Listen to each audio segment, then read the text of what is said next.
Assalamualaikum.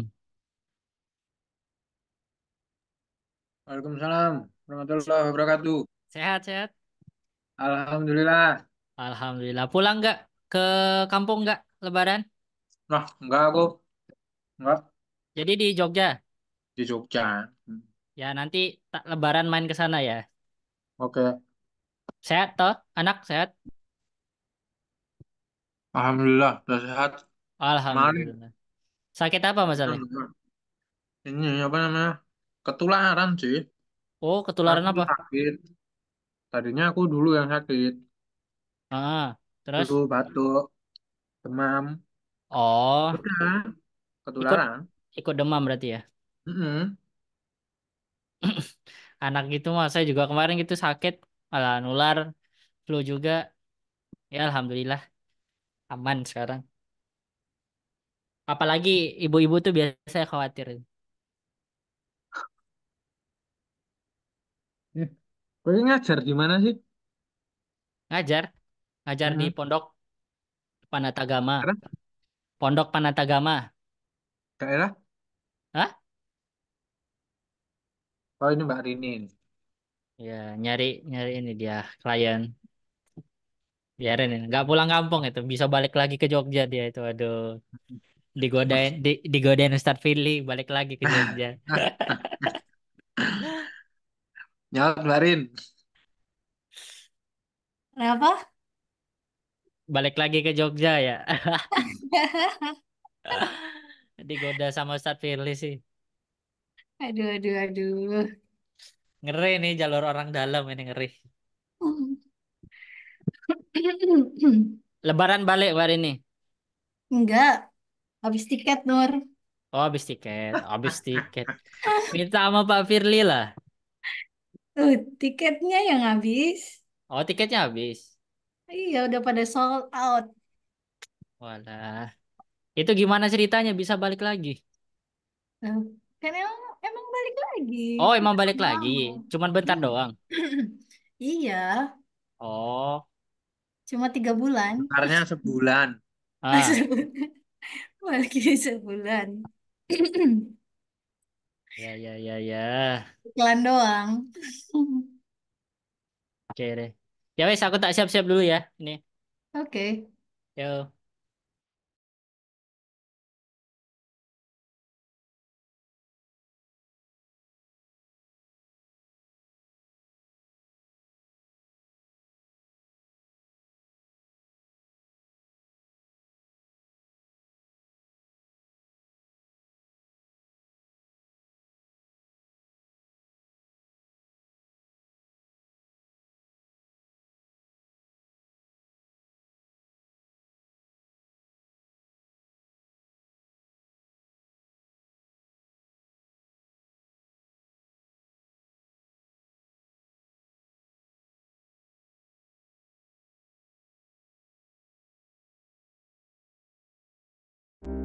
Bisharoh ID adalah lembaga coaching and consulting firm yang bertujuan untuk membantu memperbaiki bisnis dan menghasilkan bisnis besar yang sesuai dengan syariah.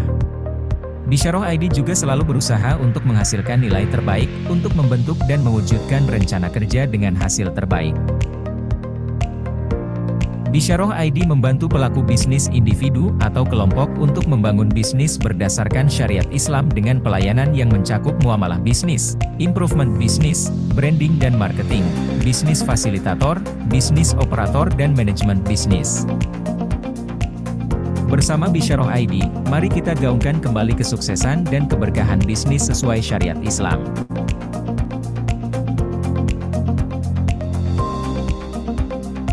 Spasi Sekolah Pengelola Sirka Yogyakarta Kota Belajar Sirka Takbir Spasi, spasi, Spasi Sekolah Pengelola Sirkah Sekolah Pengelola Syirkah Sekolah Pengelola Sirkah. Sekolah Pengelola Sirkah. Sekolah Pengelola Syirkah. Sekolah Pengelola Syirkah. Silahkan diikuti info berikutnya mengenai spasi sekolah pengelola sirkah yang dilakukan oleh Bisharoh ID. Semangat. Assalamualaikum warahmatullahi wabarakatuh. Maka kalau dia masuknya ke kepemilikan bisnis, Masalah marketing lagi. Udah beres lah masalah marketing, tinggal implementasi. kalau sekarang orang mau menjajah negeri ini, itu nggak perlu bawa pasukan, Pak. Tapi begitu kita mau sirkah, itu tidak bisa sembarangan. Iya, sakit jiwa, sakit sosial saya bilang gitu.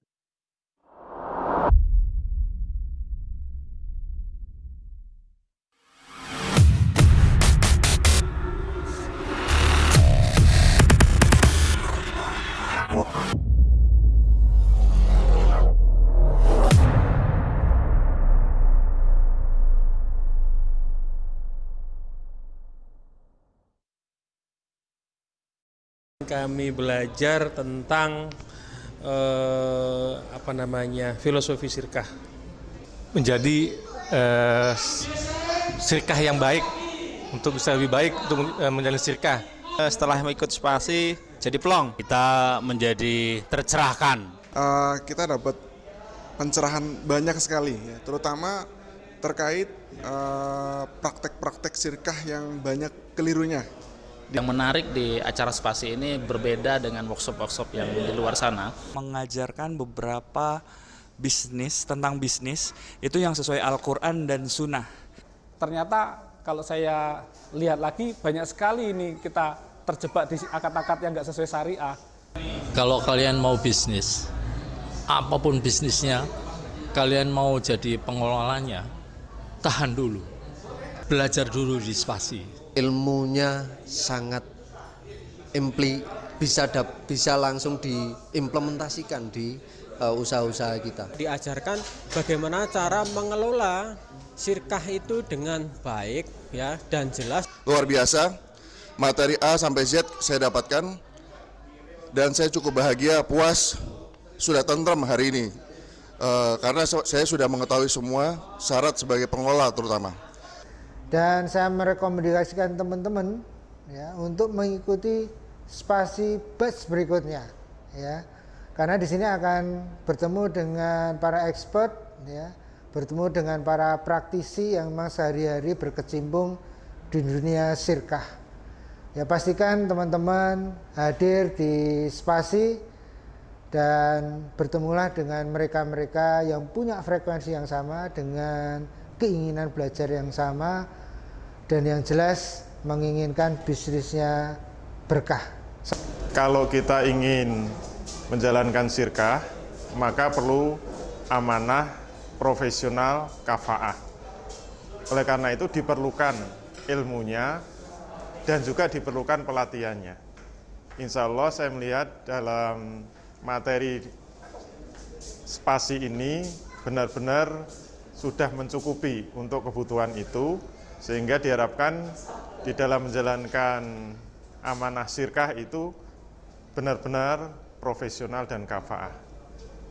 Spasi Sekolah Pengelola Sirkah Yogyakarta, Kota Belajar Sirkah. Takbir, Allahu Akbar.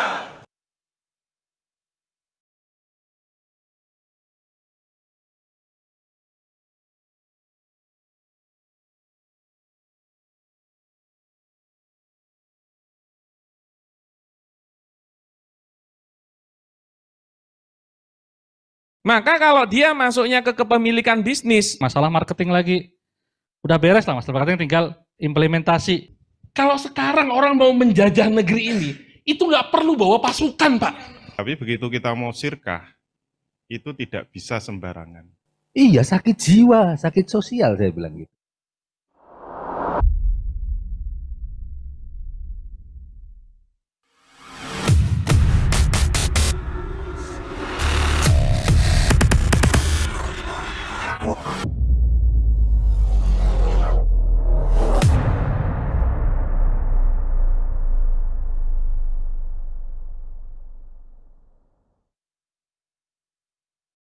Kami belajar tentang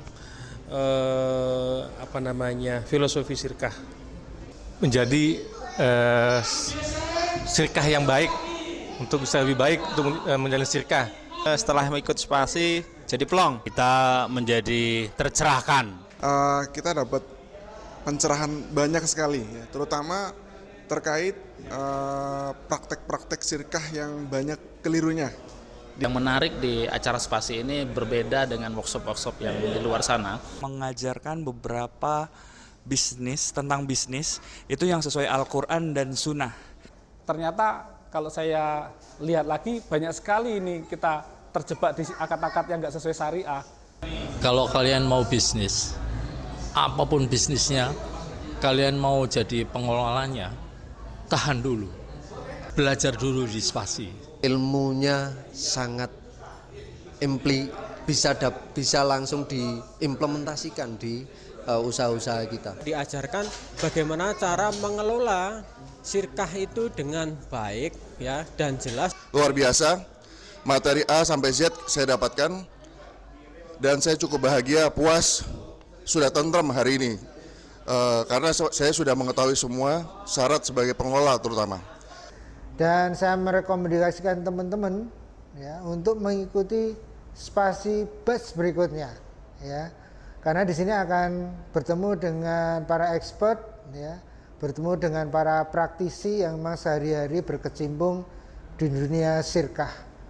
Ya pastikan teman-teman hadir di spasi dan bertemulah dengan mereka-mereka yang punya frekuensi yang sama, dengan keinginan belajar yang sama, dan yang jelas menginginkan bisnisnya berkah. Kalau kita ingin menjalankan sirkah, maka perlu amanah, profesional, kafaah. Oleh karena itu diperlukan ilmunya dan juga diperlukan pelatihannya. Insya Allah saya melihat dalam materi spasi ini benar-benar sudah mencukupi untuk kebutuhan itu, sehingga diharapkan di dalam menjalankan amanah sirkah itu benar-benar profesional dan kafaah. Spasi Sekolah Pengelola Sirkah Yogyakarta, Kota Belajar Sirkah. Takbir, Allahu Akbar. Maka kalau dia masuknya ke kepemilikan bisnis, masalah marketing lagi udah beres lah, masalah marketing tinggal implementasi. Kalau sekarang orang mau menjajah negeri ini, itu nggak perlu bawa pasukan, Pak. Tapi begitu kita mau sirkah, itu tidak bisa sembarangan. Iya, sakit jiwa, sakit sosial saya bilang gitu.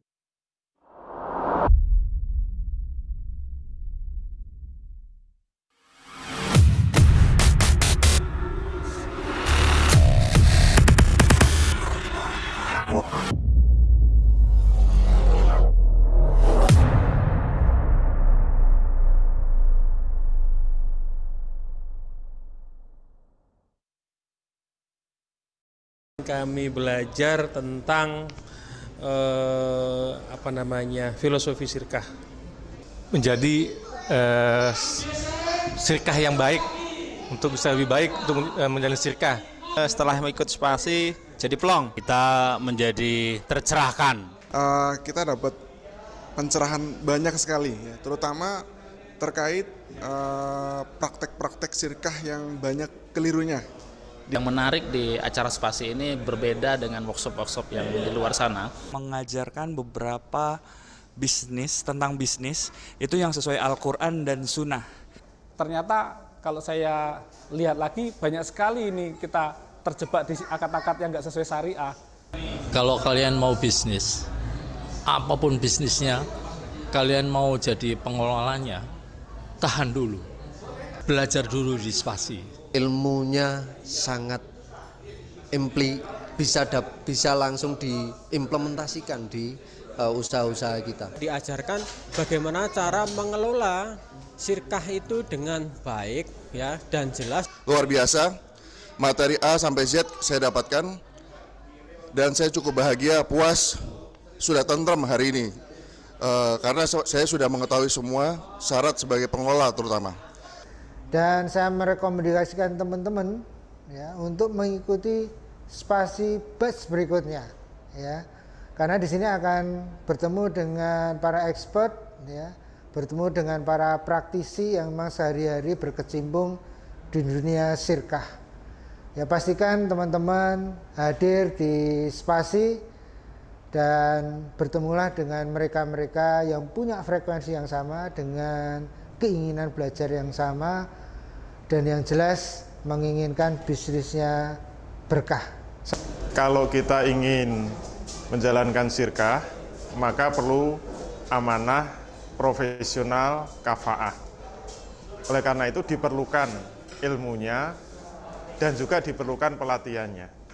Insya Allah saya melihat dalam materi spasi ini benar-benar sudah mencukupi untuk kebutuhan itu, sehingga diharapkan di dalam menjalankan amanah sirkah itu benar-benar profesional dan kafaah. Spasi Sekolah Pengelola Sirkah Yogyakarta, Program Belajar Sirkah. Takbir, Allahu Akbar. Maka kalau dia masuknya ke kepemilikan bisnis, Masalah marketing lagi. Udah beres lah masalah marketing, tinggal implementasi. kalau sekarang orang mau menjajah negeri ini, itu nggak perlu bawa pasukan, Pak. Tapi begitu kita mau sirkah, itu tidak bisa sembarangan. Iya, sakit jiwa, sakit sosial saya bilang gitu.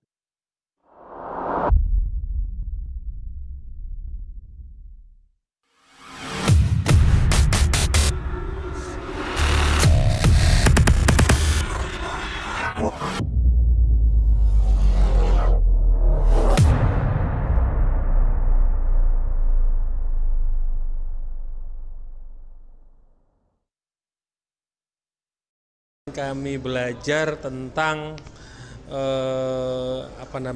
filosofi sirkah. Menjadi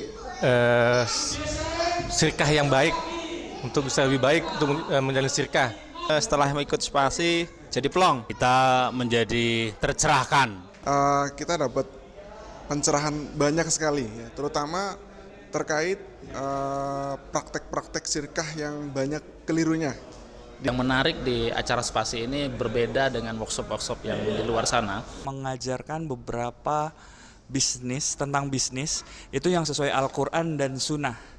Ternyata kalau saya lihat lagi, banyak sekali ini kita terjebak di akad-akad yang nggak sesuai syariah. Kalau kalian mau bisnis, apapun bisnisnya, kalian mau jadi pengelolanya, tahan dulu. Belajar dulu di spasi. Ilmunya sangat bisa langsung diimplementasikan di usaha-usaha kita. Diajarkan bagaimana cara mengelola sirkah itu dengan baik, ya, dan jelas. Luar biasa, materi A sampai Z saya dapatkan dan saya cukup bahagia, puas, sudah tentrem hari ini karena saya sudah mengetahui semua syarat sebagai pengelola terutama. Dan saya merekomendasikan teman-teman ya untuk mengikuti spasi batch berikutnya, ya, karena di sini akan bertemu dengan para expert, ya, bertemu dengan para praktisi yang memang sehari-hari berkecimpung di dunia sirkah. Ya, pastikan teman-teman hadir di spasi dan bertemulah dengan mereka-mereka yang punya frekuensi yang sama, dengan keinginan belajar yang sama, dan yang jelas menginginkan bisnisnya berkah. Kalau kita ingin menjalankan sirkah, maka perlu amanah, profesional, kafaah. Oleh karena itu diperlukan ilmunya dan juga diperlukan pelatihannya. Insya Allah saya melihat dalam materi spasi ini benar-benar sudah mencukupi untuk kebutuhan itu, sehingga diharapkan di dalam menjalankan amanah sirkah itu benar-benar profesional dan kafaah. Spasi Sekolah Pengelola Sirkah Yogyakarta, Program Belajar Sirkah. Takbir, Allahu Akbar. Maka kalau dia masuknya ke kepemilikan bisnis, Masalah marketing lagi. Udah beres lah masalah marketing, tinggal implementasi. kalau sekarang orang mau menjajah negeri ini, itu nggak perlu bawa pasukan, Pak. Tapi begitu kita mau sirkah, itu tidak bisa sembarangan. Iya, sakit jiwa, sakit sosial saya bilang gitu.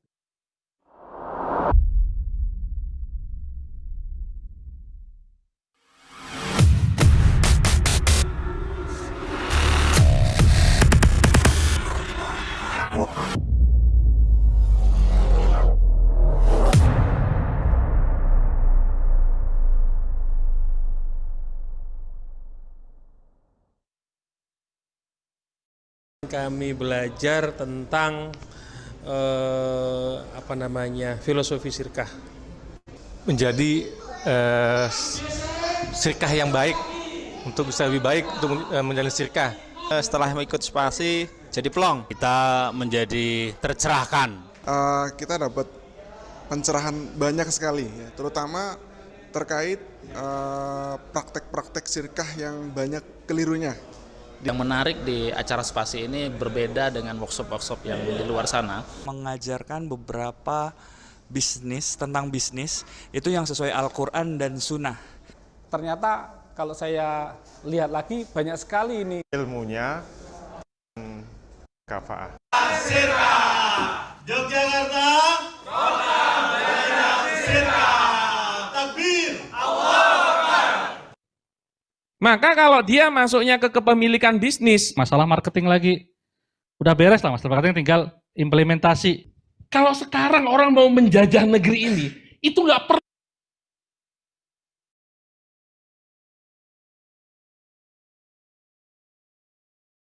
Cek, bismillahirrahmanirrahim. Bapak Ibu yang insya Allah dirahmati Allah Subhanahu wa Ta'ala. Insya Allah kelas kita pada malam hari ini akan segera kita mulai. Mari kita persiapkan diri kita dengan baik. Bismillah. Assalamualaikum warahmatullahi wabarakatuh. Waalaikumsalam warahmatullahi wabarakatuh. warahmatullahi wabarakatuh. Alhamdulillah, suara-suara menjelang Lebaran sudah terdengar sepertinya. Masya Allah.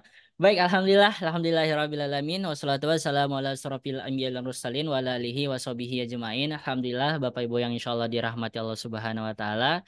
Alhamdulillah kami bisyara.id pada malam hari ini hadir menemani sisa-sisa malam Ramadan dari Bapak Ibu sekalian. Ya tentu kita hari ini masih diberikan kesehatan oleh Allah Subhanahu wa Ta'ala, masih diberikan kesempatan buat menjalani ibadah di bulan Ramadan ini, apalagi ini 10 malam terakhir ya.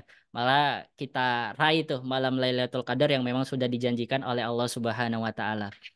Kemudian salawat serta salam kita sampaikan kepada junjungan Nabi besar kita, Nabi Muhammad Sallallahu Alaihi Wasallam. Semoga kita hari ini yang berusaha memantaskan diri, hari ini kita yang berusaha memperbaiki bisnis kita sesuai dengan apa yang dicontohkan oleh Rasulullah dan para sahabat. Semoga kita termasuk para pengikutnya dan dianggap oleh Rasul kita Rasulullah Sallallahu Alaihi Wasallam. Baik Bapak Ibu yang insya Allah dirahmati Allah Subhanahu wa Ta'ala. Alhamdulillah ya pada kesempatan malam hari ini tentu kita tidak jauh-jauh dengan pembahasan yang sebentar lagi kita pasti akan bakalan mengalaminya ya. Dengan tema pada malam hari ini adalah bahaya riba di penukaran uang lebaran. Nah tentunya ini sudah tidak asing lagi ya. Ini sudah menjadi rutinitas kita sebagai umat muslim ketika hari raya datang, ketika lebaran datang, ada hadiah buat anak-anak kita atau buat saudara-saudara kita, yaitu THR ya, bukan THR ya, lebih ke uang lebaran ya, uang lebaran. Dan tentunya uang lebaran itu ternyata banyak yang sifatnya wah bagus nih, masih original lah, tanpa banyak campur tangan ya, artinya uangnya masih bagus. Nah tapi ternyata dari kasus-kasus itu banyak yang terjadi di masyarakat. Salah satunya adalah penukaran uang di bank atau penukaran uang. Kalau di Jogja itu yang biasa kita lihat di Jogja itu di pinggir jalan di daerah titik nol. Nah itu banyak sekali penukaran uang. Nah insya Allah apakah dengan kita menukar uang ke tempat tersebut itu sah-sah saja atau tidak boleh sama sekali? Nah insya Allah malam hari ini kita akan bahas lebih detail bersama Ustadz Firly Ferdiansyah dengan tema bahaya riba di penukaran uang lebaran. Alhamdulillah sembari kita menunggu rekan-rekan kita yang lain ya, barangkali baru selesai sholat raweh atau baru selesai mempersiapkan hari lebarannya atau ibu-ibu baru selesai masak kue lebaran. Nah insya Allah ya semoga pada kesempatan malam hari ini bisa disambi ketika kita mengerjakan sesuatu sambil kita tolabul ilmi belajar lebih detail bersama Ustadz Firly Ferdiansyah. Baik Bapak Ibu yang insya Allah dirahmati Allah Subhanahu wa Ta'ala, sebelum kita masuk ke pembahasan kita pada malam hari ini yang insya Allah nanti disampaikan oleh Ustadz Firly, kami ingin dulu kenalan ya salah satu dari Bapak Ibu sekalian. Barangkali dari Pak Anwar ya, Pak Anwar Aulia. Assalamualaikum Pak Anwar. Waalaikumsalam Ustaz. Nah ini nih saya menarik, jadi foto profil Pak Anwar itu benar-benar menarik itu dengan pose Oh. gayanya. Akhirnya orang pertama dulu yang akan kita sapa. Assalamualaikum Pak Anwar, sehat ya Pak? Waalaikumsalam. Alhamdulillah Ustadz. Iya. Alhamdulillah. Iya. Di mana Pak Anwar asalnya? Saya dari Tasikmalaya, Pak Ustadz, Oh, Jawa Masya Barat. Allah. Jawa Kebetulan Barat. Pak Ustadz Firly pernah ke Tasikmalaya dan kebetulan saya ikut kajiannya beliau gitu, Pak Ustadz. Oh, Masya Allah, Masya Allah. Berarti udah siap-siap untuk mudik ya, Pak? Atau memang kampungnya di sana, Pak?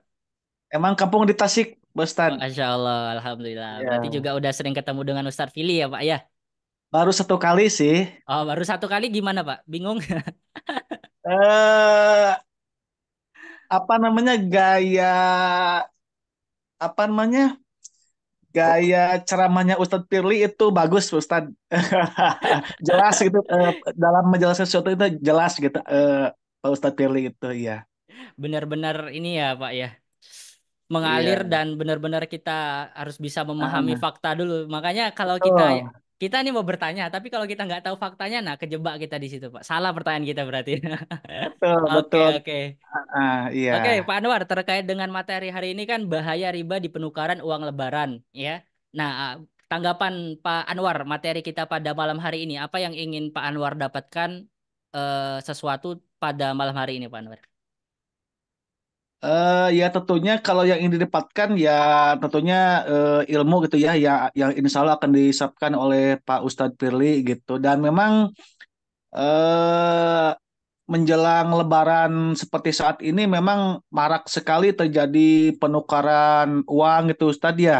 Misalkan di apa namanya, kalau nggak salah itu banyak terjadi misalkan di tiap-tiap keramaian gitu Ustadz ya, yang misalkan menukarkan uang yang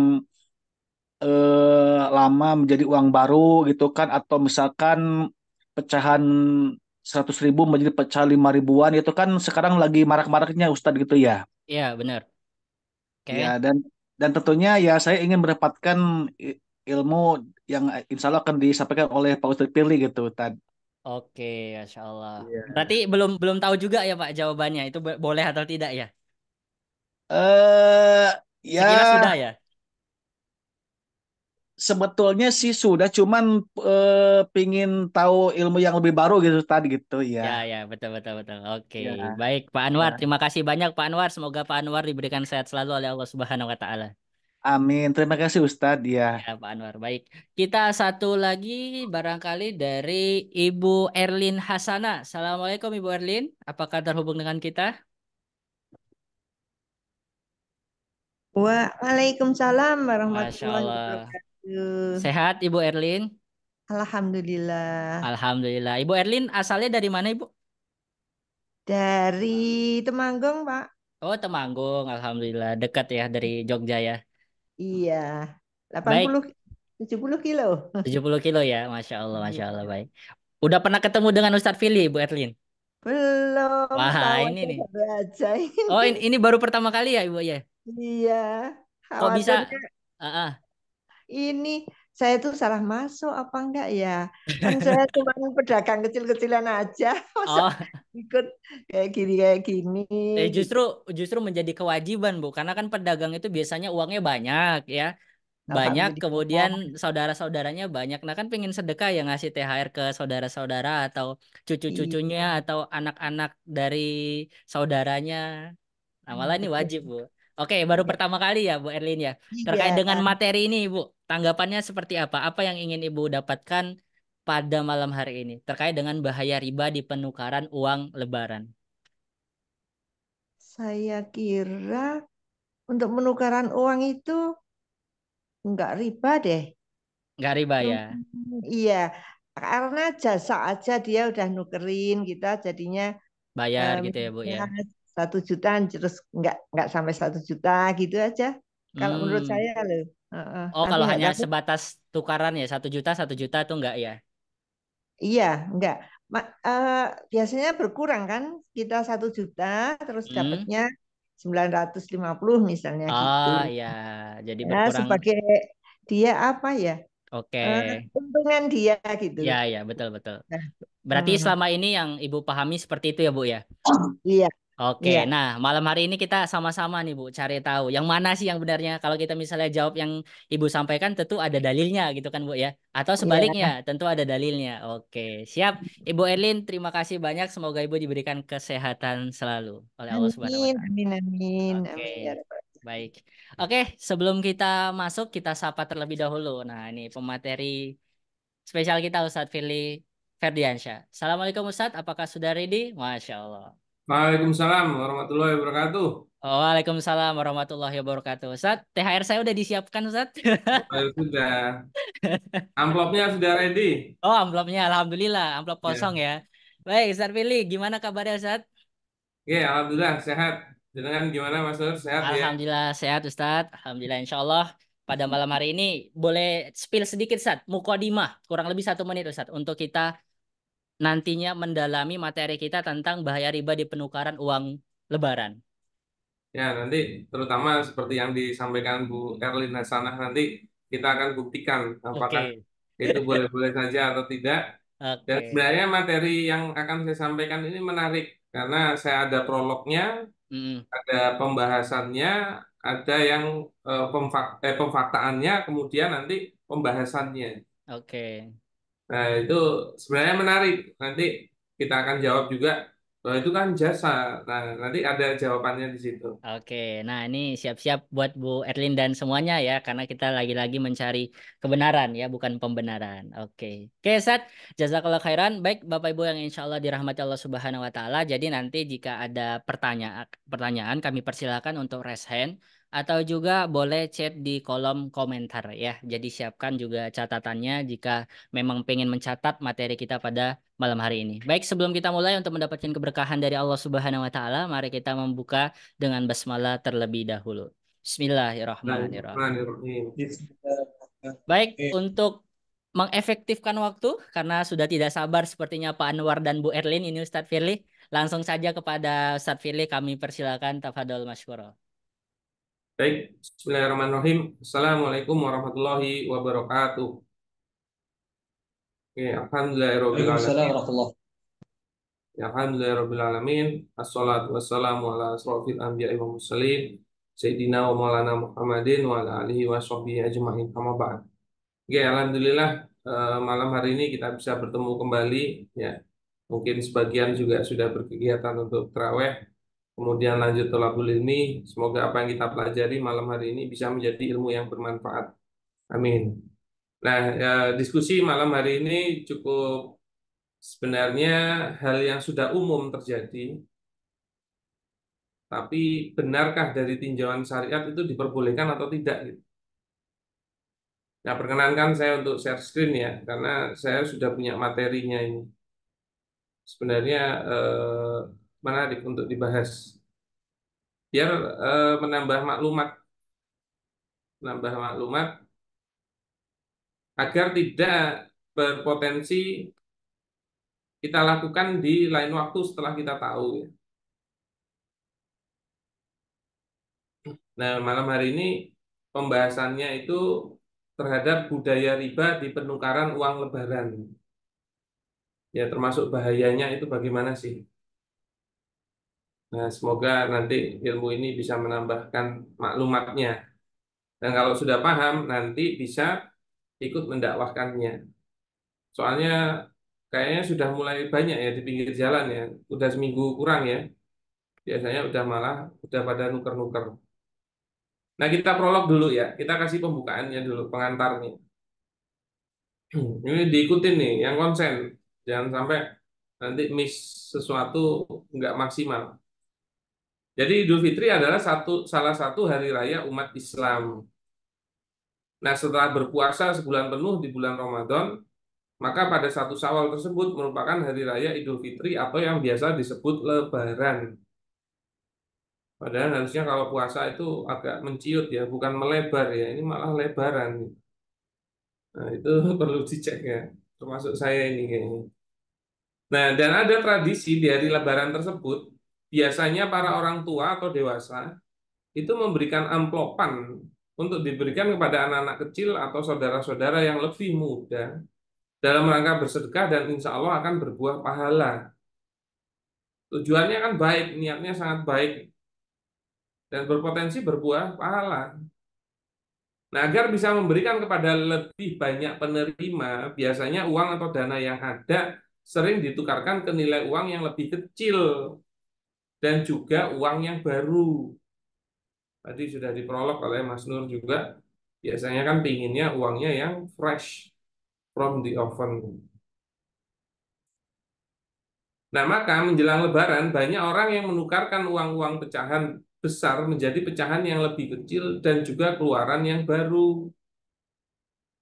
Nah, dan biasanya banyak pihak yang menawarkan jasa penukaran uang tersebut, yaitu di pinggir-pinggir jalan mereka langsung menawarkannya dengan nama jasa penukaran uang. Nah, namun ada hal lain yang perlu diketahui dan dipahami, bahwasannya banyak tempat penukaran uang tersebut yang menukarkan uangnya dengan jumlah yang berbeda, bisa lebih, bisa kurang. Nih, pengantarnya dulu ya, diikutin nih. Nah, fakta dan poin pembahasan. Nah, tukar-menukar yang terjadi di tempat jasa penukaran tersebut biasanya ditukar dengan nilai yang tidak sama. Nah, misal uang 100.000 ditukar dengan uang receh misalnya 1000-an sebanyak 95 lembar, yaitu totalnya 95.000. Atau misalnya uang 105.000 itu ditukar dengan 5.000-an sebanyak 20. Jadi dapatnya 100.000. Nah, ini trikinya kan di situ. Bagaimana dengan transaksi seperti ini? Apakah diperbolehkan syariat? Apakah hukumnya haram ataukah halal? Ya, poinnya begitu ya pembahasannya ya. Nah, yang sebelum kita masuk ke pembahasan, kita itu harus tahu hukum pertukaran barang ribawi. Loh, apakah uang ini termasuk barang ribawi? Coba kita cek. Nah, bagaimana hukum pertukaran barang ribawi? Sebelum membahas lebih lanjut, harus memahami dulu hukum pertukaran barang ribawi. Nah, dalam sistem ekonomi Islam dikenal juga istilah barang ribawi atau al-asnaf al-ribawiyah. Jadi ada barang yang termasuk kategori barang ribawi. Nah, ini kita harus mulai mempelajari, kita harus familiar dengan barang-barang ini. Dan dia punya hukum kekhususannya sendiri. Nah, apa saja barang ribawi itu? Ada emas, ada perak, ada gandum, ada jawawut atau syair, ada kurma, ada garam. Nah, 6 barang ini tidak seperti barang pada umumnya karena dia termasuk barang ribawi. Ada 6. Nah, tapi nanti uang itu bisa nyantol nggak di sini? Nah, ada emas, perak, gandum, jawawut atau syair, ada kurma, ada garam. Nah, tahunya dari mana sih itu barang ribawi? Ya kan? Nah, karena benda ribawi ini disebutkan dalam hadis. Ini dalilnya. Ya. Az-zahabu bil-zahabi wal fidatu bil fidati wal buru bil burri wasyairu bisyairi wa tamru bitamri wal milku bimilki mislan bimislin sawaan bisawain yadan biyadin. Kudil. Tuh, Ati kudil. ada kebuka suaranya. Faidah talafat hadi asnafu fabi'u kaifasitum idza kana yadan biyadin. Jadi jika emas ditukar dengan emas, perak ditukar dengan perak, gandum ditukar dengan gandum, syair ditukar dengan syair, kurma ditukar dengan kurma, garam ditukar dengan garam, maka takarannya harus sama dan tunai. Ya, dan biadin itu tunai, tidak boleh ada yang tertunda, diserah terimakan di majelis akad. Nah, itu kalau bendanya sama jenisnya, emas sama emas, perak sama perak. Ya. Nah, jika benda yang ditukarkan berbeda, maka takarannya sesuai kesepakatan, boleh sesuka hati. namun tetap harus tunai, tidak boleh ada yang tertunda. Nih, kita harus mulai familiar nih dengan barang ribawi ini karena kita sering bersentuhan.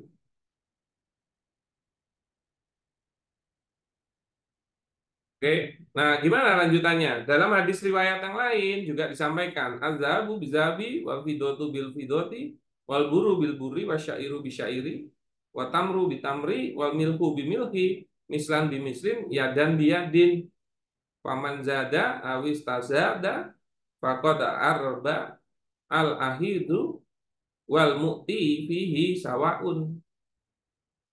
Nah, jika emas ditukar dengan emas, perak ditukar dengan perak, gandum ditukar dengan gandum, syair ditukar dengan syair, kurma ditukar dengan kurma, garam ditukar dengan garam, takaran atau timbangannya harus sama dan dibayar tunai. Maka siapa yang menambah atau meminta tambahan, maka ia telah melakukan transaksi riba, baik yang mengambil maupun yang memberinya sama-sama berada dalam dosa. Ini hadisnya dulu. Nah, lalu bagaimana ketentuan baku pertukaran barang ribawi? Ini yang harusnya kita pahami dalam implementasinya. Nah, dari dua hadis di atas dapat dipahami bahwa dalam penukaran barang-barang ribawi terdapat ketentuan sebagai berikut. Jika emas yang ditukarkan, jika barang yang ditukarkan masih satu jenis, berarti emas ketemu emas. Misalnya ya, syaratnya ada dua. Pertama, harus ada kesamaan dalam hal berat atau takarannya. Berdasarkan hadis tadi, redaksinya mislan bimislin. Ya, ini dalam penukaran barang ribawi tersebut harus dilakukan dalam jumlah atau ukuran yang sama. Jadi diharapkan adanya tambahan atau kelebihan, yaitu tafadul. Bila ada kelebihan, maka ini namanya riba fadl. Begitu kan? Makanya misalnya emas 5 gram 24 karat itu kalau mau ditukar dengan yang 18 karat tetap 5 gram. Ini yang kita suka salah, apalagi ibu-ibu ya, suka ngupgrade emasnya. Nah itu langsung pakai tambahan. Nah itu nggak boleh, jatuhnya akan menjadi riba. Karena kalau emas ketemu emas, termasuk kurma, kurma jelek ketemu kurma bagus, kurma jelek 10 kilo, ketemu kurma yang masih bagus, itu ya 10 kilo. Loh kenapa? Ya gara-gara dalil yang tadi.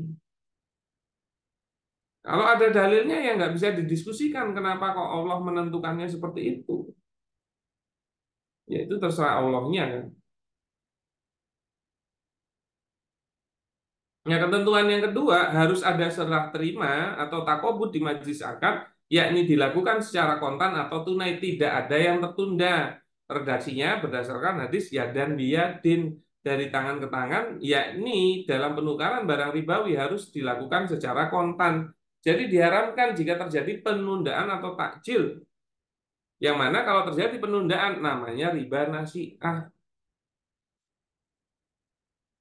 Karena tertunda. Misalnya Pak, emas batangan 10 gram ditukar dengan emas perhiasan, ya tetap harus 10 gram secara tunai. Nggak boleh tertunda. Kurma jelek 5 kilo ditukarkan kurma bagus juga harus 5 kilo secara tunai. Nggak boleh tertunda. Ini kalau sama jenisnya. Begitu kan?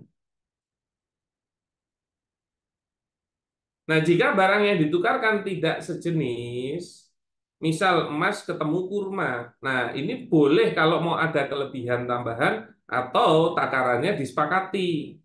Cuman syaratnya cuman satu, yaitu harus dilakukan tetap secara kontan. Redaksinya yang tadi, idza kana yadan biyadin.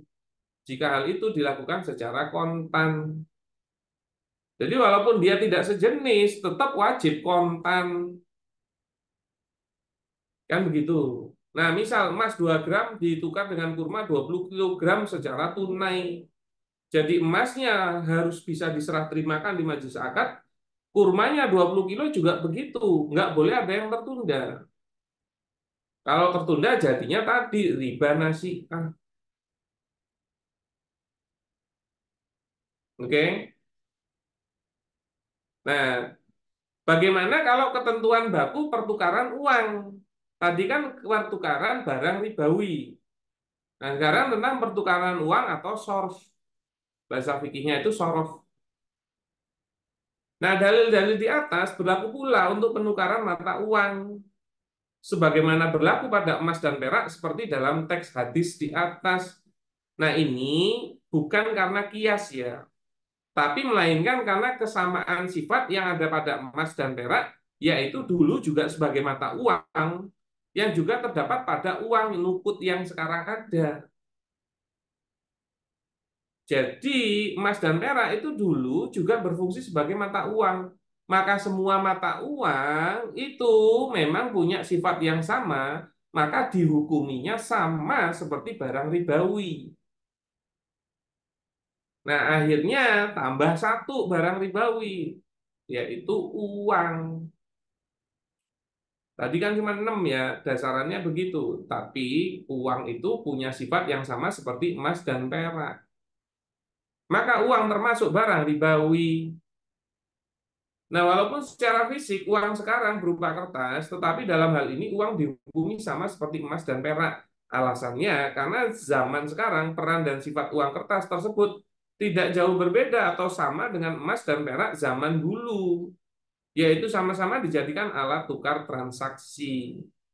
Berdasarkan sejarah pun sebelum uang diciptakan, sebelum ada uang ya, uang kertas ataupun uang receh itu, orang-orang itu juga jual belinya menggunakan emas dan perak. Dulu begitu masyhurnya. Nah, dengan demikian, untuk penukaran uang yang sejenis, misalnya rupiah ketemu rupiah, dolar ketemu dolar, syaratnya tetap dua. Pertama harus sama nilainya, nih titik krusialnya di sini nih. Nilainya harus sama. Yang kedua harus kontan, nggak boleh tertunda. Kalau dia tidak sejenis, misalnya rupiah ketemu dolar, itu boleh nilainya ada tambahan atau kesepakatan, tapi tetap syaratnya ada satu, harus kontan atau tunai diserahkan di majelis akad. Tuh. Nah, akhirnya kan paham nih ketentuan bakunya seperti apa. Sebenarnya yang jadi ilmu utama itu dasar teori ini. Nah, karena nanti untuk aplikasi apapun, kalau menyinggung hal ini, kalau Anda sudah paham itu, insya Allah mudah memahaminya. Dan jadi tahu, oh yang ini nggak boleh nih, karena ini begini. Oh yang ini boleh, karena begitu. Jadi kalau nggak begini, ya begitu. Cuman itu adanya. Nah, ini positioningnya kan. Nah, sekarang masuk ke pembahasannya. Bagaimana hukum penukaran uang lebaran? Nah, asik nih sebenarnya nih. Jadi penukaran uang dengan uang, misal dalam hal ini rupiah dengan rupiah, maka harus mengikuti aturan jumlahnya sama dan tunai. Jika menukar 1.000.000 rupiah menjadi nominal kecil-kecil, maka pecahan kecil itu harus berjumlah total 1.000.000 rupiah juga. Selain itu juga harus tunai diserahkan di majelis akad alias tidak boleh hutang keseluruhan atau sebagian. Serta nggak peduli itu uangnya uang yang lama kayak baru kayak dekil kayak mulus kayak nggak ada diskusi mengenai itu. Yang penting nilainya sama. Nah, berdasarkan uraian di atas jelaslah bahwa haram hukumnya menukar uang 100.000 dengan uang receh ribuan, yaitu 1.000-an sebanyak 95 lembar, yaitu 95.000. Kenapa? Karena telah terjadi riba 5.000. Kenapa? Karena 100.000 ketemunya 95. Oh, mana memahami kan? Nah, sebab nilainya tidak sama, dalam hal ini si pemberi penukaran uang receh telah mendapat kelebihan 5.000 yang tidak diragukan lagi adalah riba yang haram hukumnya. Ingat ya, yang terjadi walaupun judulnya jasa penukaran uang, tapi hakikatnya pada saat transaksi itu uang ketemu uang, bukan uang ketemu jasa. Maka sebenarnya terhadap jasanya nanti kita bahas tuh, ada pembahasannya. Masuk nggak itu dibilang jasa? Nah, hal ini kalau untuk yang ini kan nilainya tidak sama, ada kelebihan 5.000 dan ini adalah riba dan haram hukumnya. Demikian pula haram hukumnya menukar uang 105.000 dengan 5.000-an sebanyak 20 lembar yaitu 100.000. Sebab nilainya tidaklah sama, dalam hal ini si memberi penukaran receh juga mendapat kelebihan 5.000 yang jelas merupakan riba yang haram. Oh, pinggir jalan ada orang-orang, banyak orang ngeriba di pinggir jalan. Anda kira riba itu cuma di bank? Sekarang sudah saking merajalelanya, riba itu di pinggir jalan. Gitu loh. Lalu bagaimana hukum riba itu? Hukum riba adalah haram berdasarkan nas Al-Quran yang qat'i atau tegas. Wa halalahul bai'a wa harrama riba. Padahal Allah telah menghalalkan jual beli dan mengharamkan riba. Maka semua ulama sepakat, nggak mungkin ada ulama yang bilang riba itu boleh. Masnya langsung Al-Quran. Gitu kan? Nah, siapa saja sih pelaku riba itu? Gitu loh. Setelah terjadi transaksi, apakah hanya saya atau dia atau kita? Nah, dan yang berdosa yaitu yang menjadi pelaku riba dalam hal ini bukan hanya pemberi penukaran uang receh, tapi juga penerima penukaran uang receh tersebut. Karena menurut hadis di atas, baik pemberi maupun penerima sama-sama telah melakukan transaksi riba. Weh, iya gue. Nah, sudah seharusnya kita semua menghindarkan diri dari semua jenis riba, termasuk riba dalam penukaran uang receh yang tidak senilai ini, yang banyak bertebaran di pinggir jalan menjelang Lebaran. Gitu loh. Makanya sebenarnya sudah terjadi, kita ini sedang berada di zaman di mana riba itu merajalela. Sebagaimana yang disabdakan oleh Rasulullah SAW, liatianna ala nasi zamanun la yabqa minhum akadun ila akala riba fa ilam yakulhu asobahu min gubari. Sungguh benar-benar akan datang pada manusia suatu zaman ketika tidak tersisa seorang pun kecuali pasti makan riba. Kalau dia nggak makan riba pun terkena debu riba. Jadi Anda kira riba itu cuma ada di bank itu? Tidak. Itulah yang jadi pertanyaan. Jangan sampai Anda selesai urusan sama bank ribawinya. Ternyata Anda tetap melakukan riba tapi di luar bank gitu loh. Disinilah harusnya paham ilmu itu. Dan riba ini termasuk dosa besar ya. Jadi gini loh. Misalnya jadi saksi. Ya. Jadi menjadi saksi terutama kan yang dibutuhkan itu kalau akad nikah. Akad nikah itu rukunnya ada saksi. Untuk mazhab Syafi'i itu ada saksi. Nah, syarat saksi itu salah satu syarat saksi itu adalah dia mempunyai sifat adalah yaitu sifat yang adil. Nah, apa sih pengertian adil di sini?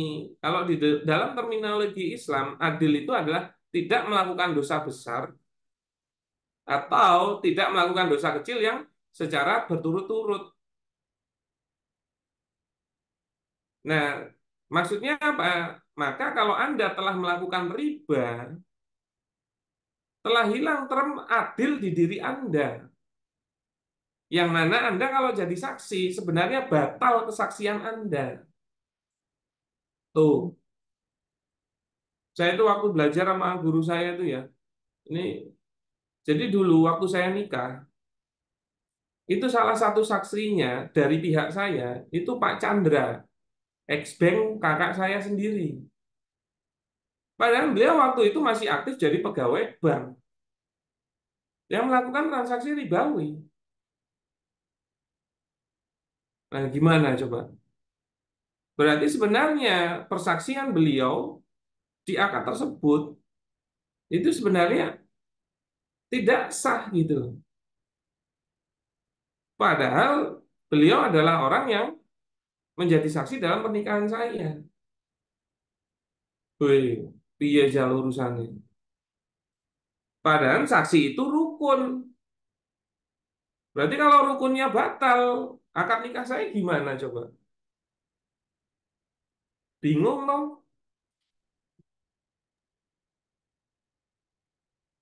Berarti harus nikah lagi apa nikah ulang ini Mas Nur? Lagi, Ustaz, lagi. Oh lagi. Nah, untungnya pada saat akad saya yang datang di acara akadnya bukan hanya Pak Chandra dan saksi yang satunya, tapi banyak halayak. Maka insya Allah dari banyak halayak itu banyak yang masih adil atau punya sifat adalah. Walaupun persaksiannya Pak Chandra saat itu batal, maka bisa ditutupi oleh persaksian yang lain. Makanya idealnya kalau nikah, ya coba datangkan orang lebih banyak lah untuk menjadi saksi pada saat akad nikahnya. Jangan cuma ngandelin dua itu, khawatirnya yang dua itu batal kesaksiannya, bisa berpengaruh pada akad nikahnya. Nah, riba itu salah satunya. Nah, terus tadi saya nemenin Mas Hanafi Rais ketemu guru saya Ustadz Sidik untuk diskusi mengenai wakaf. Nah, salah satu syarat nadir wakaf itu harusnya punya sifat adalah tadi, adil. Nah, maka kalau dia melakukan dosa besar, salah satunya yang disampaikan oleh guru saya, punya tabungan di bank dan tidak menghilangkan bunganya, berarti Anda telah meriba dan itu tidak sah apabila yaitu Anda tidak memenuhi sifat adalah tersebut. Jadi nazir itu enggak boleh. Tuh, jadi panjang urusannya. Nah, ini nih. Nah, ini zaman yang tidak tersisa seorang pun kecuali makan riba. Padahal Rasul itu telah ngomong hal ini 14 abad yang lalu gitu loh. Dan bisa jadi zaman itu sekarang. Makanya ayo kita motivasi diri untuk mendatangi majelis-majelis ilmu biar tahu gitu. Oke. Nah, sekarang argumen yang tertolak. Nah, tadi yang termasuk Bu Erlin ya, sampai ini.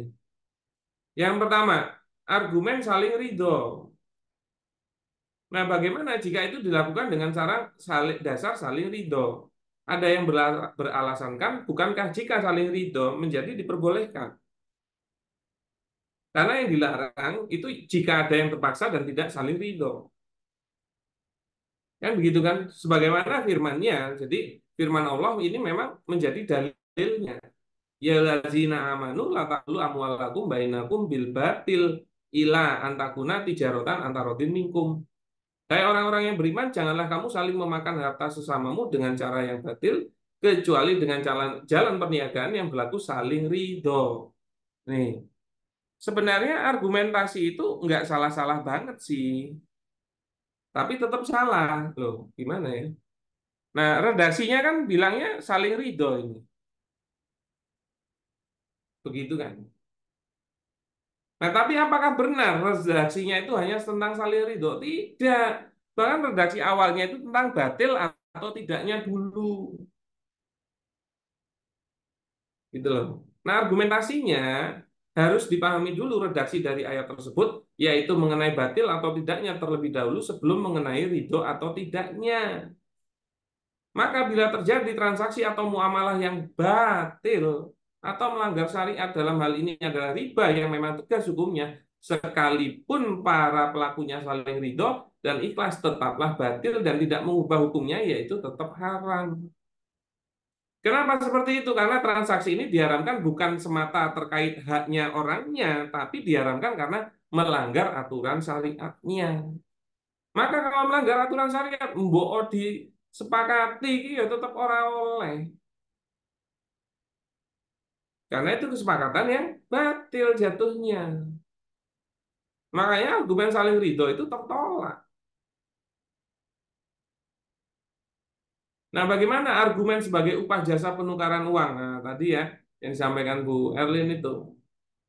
Ada juga yang beralasan kan kelebihan itu sebagai upah karena dia telah memberikan jasa menukarkan uang di bank. Karena orang tersebut harus ke bank, mengantri, bawa modal, dan lain-lain. Kan gitu kan alasannya kan. Nah, jadi layak dapat upah atas jasanya tersebut. Maka dari itu di tempat penukaran tersebut dituliskan sebagai jasa penukaran uang. Nah, tapi apakah faktanya memang seperti itu? Coba kita cek. Fakta yang terjadi itu bukanlah mempekerjakan jasa orang untuk menukarkan uang di bank. Tapi yang terjadi faktanya adalah transaksi terhadap objek uang dengan uang gitu loh. Uangnya ki wis ready ning kono. Dan dialah pihak yang menukarkan uang. Yang memiliki uang untuk ditukar, bukanlah objek upah atas jasa penukaran uang. Kenapa kok bisa kayak gitu? Nah, bila memang akadnya adalah mempekerjakan jasa orang atau ijaroh untuk menukarkan uang, oke, maka seharusnya uang receh penukarannya itu belum ada. Kan begitu kan? Misalnya, Mas Nur, tolong dong saya tukerin uang 100.000 ke bank. Maka sebenarnya yang punya uang untuk ditukarkan bukan Mas Nur, tapi banknya. Nah, Mas Nur memberikan jasanya untuk nukerin. Itu baru boleh dibilang jasa penukaran uang. Tapi kalau dia waktu datang ke tempatnya, saya langsung ketemu Mas Nur, duitnya ya wis ready, duit-duitnya Mas Nur. Maka yang terjadi sebenarnya apa? Sebenarnya penukaran uang dengan uang. Kalau jasa itu kan uangnya belum ada, terus Mas Nur baru ke bank dulu untuk nuker. Dan pihak yang seharusnya memberikan penukaran uang receh itu bank, bukan orang itu atau bukan Mas Nur. Padahal faktanya di tempat jasa penukaran uang tersebut tidak terjadi seperti itu. Yang ada adalah langsung penukaran uang dengan uang. Soros tadi, maka berlaku ketentuan baku penukaran uang tadi. Kok ternyata nilainya tidak senilai. Berarti bagaimana? Ya tetap riba. Gitu loh. Maka kelebihan nilai atas transaksi penukaran uang tersebut tidak bisa dinilai sebagai upah dari jasa penukaran uang recehnya. Namun tetap kelebihan dari nilai pertukaran uang dan hal tersebut tetaplah menjadi riba. Selain itu, kelebihan nilai atas transaksi penukaran uang receh tersebut itu memang sifatnya flat. Jadi setiap 100.000 ada kelebihannya, setiap 100.000 ada kelebihannya. Dan ini semakin menunjukkan bahwasannya kelebihan ini tidak bisa dibilang sebagai upah atas jasa penukaran tersebut. Karena harusnya berapapun nilai uang yang ditukarkan, maka perhitungan upahnya cukup sekali. Dalam sekali majelis akad, jasa penukaran uang receh tersebut bukan berdasarkan kelipatan 100.000. Maksudnya gimana? Saya misalnya bilang, Mas Nur, tolong tukerin ini dong 100.000 ke bank. Nanti saya kasih ujroh 10.000. Begitu juga kalau saya bilang, Mas Nur, tukerin uang 1 juta ke bank, ujrohnya ya harusnya tetap 10.000. Karena manfaatnya kan tetap sekali. Gitu loh. Nah, ini ternyata perbedaan nilai atau misalnya dia bilang sebagai jasa, itu setiap 100.000 kena. Jadi kalau sejuta, kenanya 5.000 kali 10, 50.000. Memang enak kok transaksi riba itu. Gampang uangnya. Oke? Nah, tambahan lagi nih. Apa ancaman pelaku riba? Nah, Rasul kan bersabda, qala Rasulullah sallallahu alaihi wasallam dirhamun riban ya'kuluhu ar-rajulu wa huwa ya'lamu asadu min sitatin wa salasina zamyah. 1 dirham riba yang dimakan seseorang dan dia mengetahui bahwa itu adalah riba, mohon maaf sekali, maka itu lebih berat daripada 36 kali berzina. 1 dirham. Kurang lebih 1 dirham itu sekitar 70.000. Nah, coba misalnya kita ambil analogi gitu. Misalnya banyak orang, mohon maaf nih ya, berzina di pinggir jalan gitu loh. Banyak banget. kemungkinan besar kan kalau kita orangnya benar ya, itu pasti akan emosi kan. Wah, apa-apaan nih, apa-apaan nih. Mungkin juga akan jijik kan. Nah, ini riba ini sebenarnya 36 kali derajatnya lebih tinggi daripada berzina itu. Tapi ternyata reaksi kita, kalau ada yang melakukan itu di pinggir jalan, nyantai aja. Bahkan banyak yang melakukan gitu loh. Saya itu pernah ngitung itu, Pak. Yang deretan itu kalau di Jogja kan di dekat Bank BI itu. Itu saya pernah dari Bank BI itu ke arah timur, terus sampai jembatan Sayidan itu. Itu buat yang di Jogja ya. Nah itu saya pernah hitung itu, kurang lebih itu seingat saya pernah hitung sampai 30-an itu, jasa penukaran itu. Dan ternyata kita kalau terjadi transaksi kayak gitu, biasa-biasa aja kan, ayam-ayam aja kan, itu urusannya wong lah. Padahal 36 kali lebih berat gitu. Nah ini yang harusnya kita mulai pahami. Nah termasuk ariba salah satu wasabauna baban aisaruha mislu an yang ihar rojulu umuhu. Jadi riba itu mempunyai 73 pintu dosa, sedangkan yang paling ringan itu seperti seorang laki-laki menzinai ibu kandungnya. Nah, uzubillah min dzalik kan kayak menurut saya itu udah nggak manusiawi lah itu. Kan begitu dong. Nah, bagaimana bila dia mengulangi? Dia udah tahu tapi masih ngambil riba gitu loh. Waman ada faulaika ashabunar hum fiha khalidun. Orang yang kembali mengambil riba, maka orang itu adalah penghuni-penghuni neraka dan mereka kekal di dalamnya. Tuh.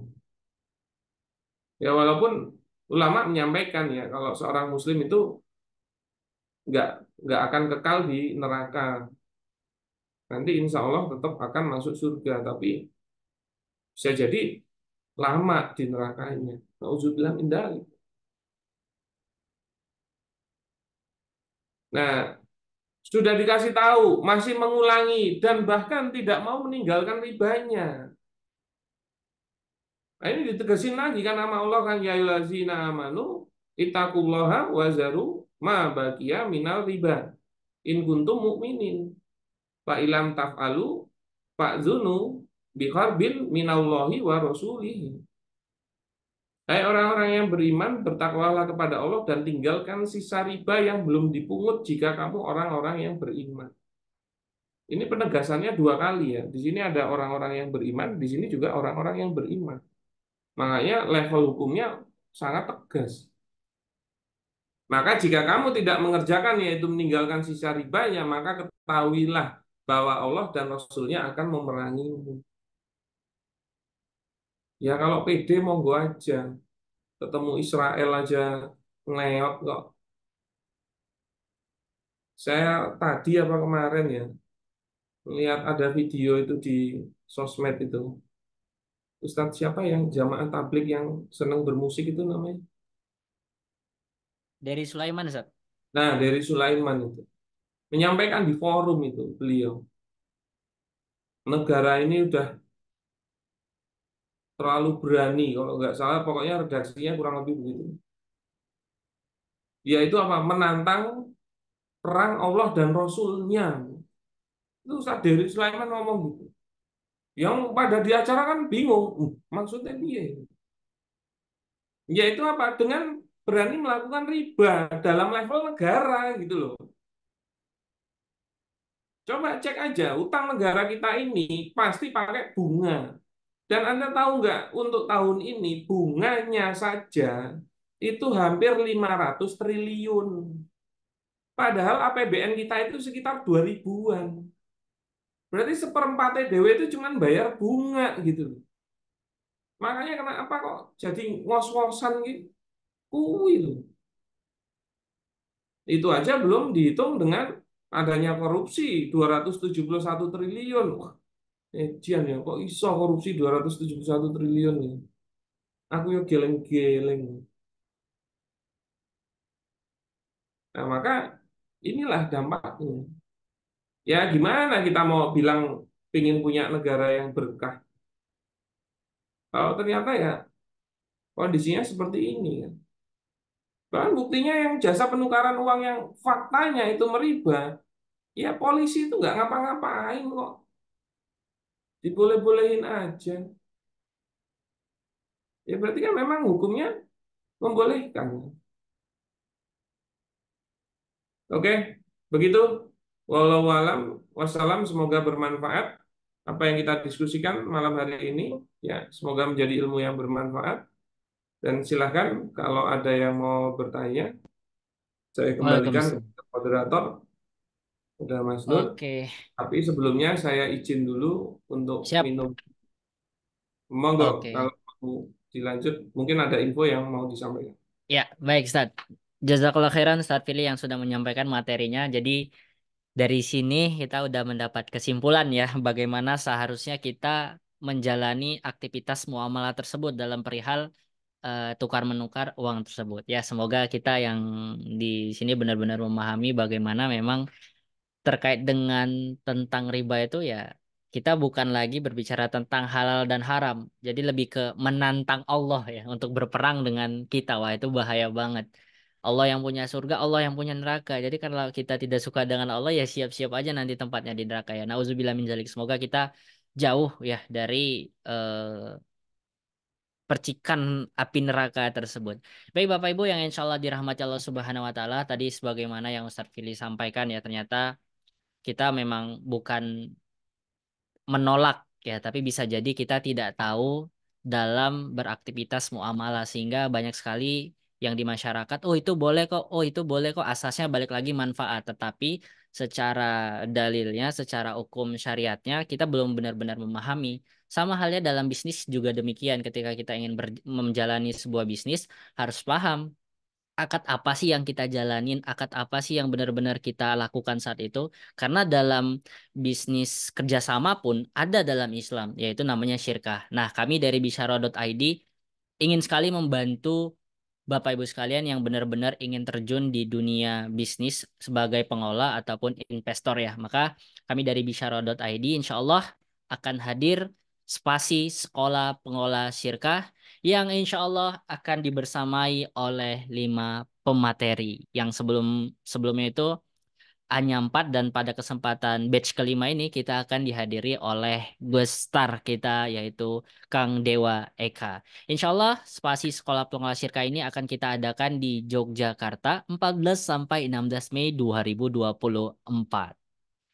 Ya, demikian jadi kenapa kita membuat sekolah pengelola syirka batch 5 ini karena sudah banyak sekali ya testimoni-testimoni barangkali dari Bapak Ibu sekalian yang di awal sudah join dengan Zoom kita tentu sudah melihat bagaimana testimoni-testimoni gambaran-gambaran dari sekolah pengelola syirka tersebut karena memang sangat banyak ya keluhan dari para investor itu yang mereka mengatakan kesulitan dalam menemukan pengelola syirka yang amanah, kompeten dan profesional.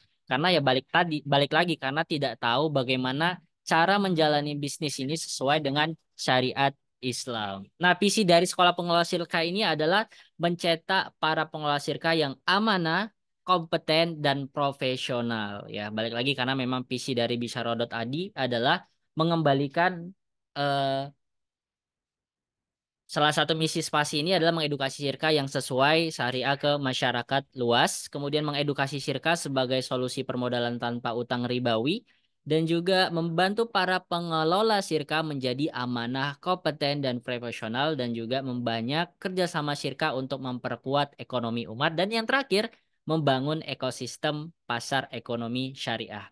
Nah, kalau kita berbisnis hari ini tidak benar-benar mempelajari hukum-hukum atau akad-akad bisnisnya, maka tadi siap-siap aja kita tempatnya bukan di surga ya. Maka ini kita masih ada kesempatan selagi kita bisnisnya berjalan, kita juga benar-benar mempelajari seperti apa sih sebenarnya bisnis yang sesuai dengan syariat Islam tersebut gitu ya. Nah, demikian pemateri yang bisa kita sampaikan ya.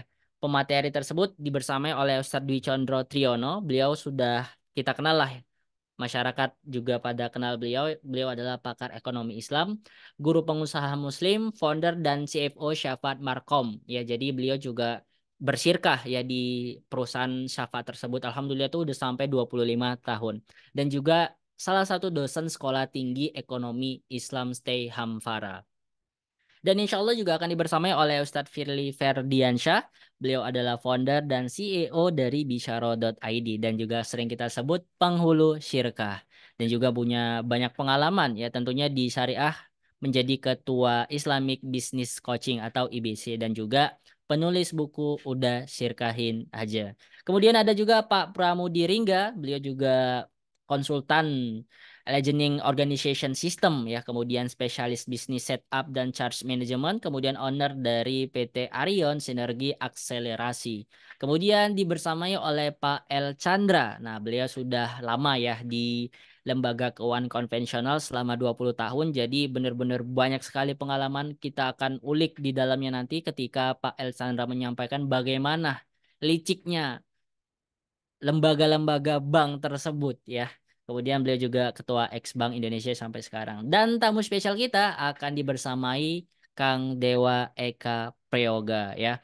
Beliau adalah entrepreneur dan juga pengusaha muslim, business owner dari 40 lebih brand best selling ya. Jadi benar-benar mengelola 40 brand ya. Kemudian juga menjadi nomor satu pemenang dari 30 affiliate kontestan ya. Kemudian apa saja sih yang akan kita pelajari di Sekolah Pengolah Syirkah Batch 5 ini? Yang pertama adalah syirkah. Nah, ini harus benar-benar kita pahami karena ini basicnya.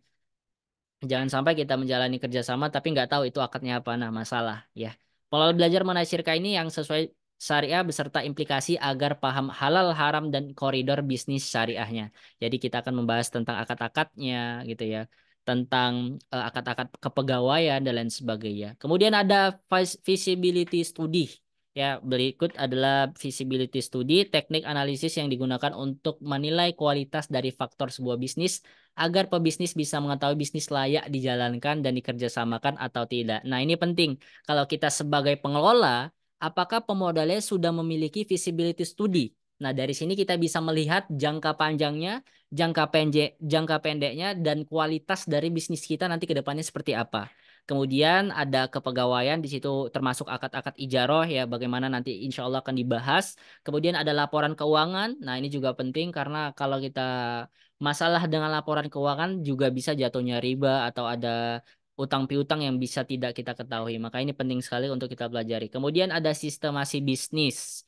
Ya ini juga perlu sangat kita pelajari dan juga mindset bisnis. Nah ini prinsip yang kuat mental baja dan berilmu itulah pebisnis muslim yang mana akan dijabarkan oleh seorang expert yang pernah mengalami pasang surut bisnis hingga miliaran rupiah. Nah, insya Allah ini akan disampaikan story-nya oleh Kang Dewa Eka Prayoga. Ya, tentu kita sudah tidak asing lagi dengan beliau bagaimana beliau punya hutang itu sangat luar biasa tapi karena beliau paham berbisnis sehingga dapat melunasi utang tersebut. Nah, untuk acaranya kapan kita laksanakan? Selasa, Rabu, dan Kamis. Insya Allah akan kita mulai 14 Mei 2024. Ya, setiap hari, ya mohon maaf, di hari Selasa kita akan membahas mengapa bisnis harus sesuai syariah. Insya Allah itu akan dibersamai oleh Ustadz Firly Ferdiansyah. Kemudian materi sirka 1, 2, dan 3. Wah, ini Masya Allah ya, berjam-jam kita akan dibersamai oleh Ustadz Firly Ferdiansyah bagaimana memahami secara komprehensif dan fundamental dari syirkah tersebut. Kemudian di hari Rabunya kita dibersamai oleh Pak Ustadz Dwi Condro akan membahas tentang laporan keuangan 1, 2, dan visibility study akan dibersamai oleh Pak El Chandra. Kemudian ada sharing session juga dengan Dewa Eka Prayoga. Kemudian di hari Kamisnya, di hari terakhir kita akan dibersamai oleh Pak Pramudi Ringga, itu sistemasi bisnis 1 dan 2. Dan yang terakhir kepegawaian akan disampaikan oleh Ustadz Firly Ferdiansyah. Nah, insya Allah kita akan belajarnya di hotel ya. Jadi Bapak Ibu bisa lihat kita akan belajar di Hotel Luxury Malioboro Yogyakarta ya. Jadi buat Bapak Ibu sekalian yang barangkali juga pengen berwisata di Yogyakarta, ini juga kesempatan untuk belajar ya. Untuk hari tadi, hari Selasa sampai hari Kamis tanggal 14 sampai 16 Mei ya. Dari jam 8 sampai jam 5 sore. Nah, ini untuk fasilitasnya ya sangat-sangat luar biasa ya, sangat-sangat worth it ketika kita lihat dan memang harus seperti ini kita benar-benar nyaman dalam belajar ya. Nah, kemudian untuk investasinya seberapa worth it kah Dengan 5 pemateri, dengan 3 hari kita belajar, dengan fasilitas yang ada, kita di harga normal 5.500.000 per orangnya. Tapi untuk early bird, berarti ini udah masuk early bird ya. Satu orangnya hanya mengeluarkan nilai investasi 4 juta rupiah. Tentu ini sangat-sangat worth it karena ini basic kita sebelum kita melangkah lebih jauh lagi dalam berbisnis. Untuk 2 orang akan lebih kecil lagi yaitu sebesar 7 juta rupiah. Nah, insya Allah juga ada benefitnya. Nah, ini spesialnya ya dari batch 5 ini karena kita akan memberikan benefit yang lebih dari biasanya. Ya, total benefit itu menjadi seharga 2 juta rupiah. Ada free konsultasi dengan Ustadz Fili selama 1 jam. Ada juga dapat kelas kuliah bisnis syariah itu batch 6. Kemudian dapat webinar literasi fikih zakat bersama Kiai Sidik Aljawi. Kemudian ada door prize, sikap pengusaha muslim Indonesia dan lain sebagainya. Nah, demikian Bapak Ibu yang bisa kami sampaikan. Semoga ini jalan bagi Bapak Ibu sekalian untuk memperbaiki bisnisnya atau yang ingin terjun ke bisnisnya agar bisnisnya sesuai dengan syariat Islam. Baik, kita masuk ke sesi tanya jawab. Alhamdulillah sudah ada beberapa pertanyaan tadi sepertinya dari Pak Ahmad Hatta ya terlebih dahulu. Kami persilakan Pak Ahmad Hatta untuk menyampaikan pertanyaannya langsung ke Ustadz Firly Ferdiansyah. Baik, bismillahirrahmanirrahim. Assalamualaikum warahmatullahi wabarakatuh. Terima kasih Waalaikumsalam Mas warahmatullahi Nur. wabarakatuh, Pak Ahmad Hatta. Sehat ya? Sehat, alhamdulillah, cuma agak batuk lah dikit, nggak apa-apa lah. Siap, siap. Pak Ustadz Firly, tadi saya dengar pembahasannya kalau tukar-menukar uang itu harus cash to cash dan dalam waktu bersamaan diserahkan dalam satu majelis akad. Karena kalau tidak seperti itu terkena riba gitu. Nah, ribanya itu di mana ya dalam kasus itu? Itu pertanyaan pertama, Pak Ustadz. Kemudian pertanyaan kedua, jika ada teman atau siapapun yang nitip ke saya, Pak Atta tolong tuker uang dong, uang baru ya maksudnya. Karena waktu itu saya kerja di bank.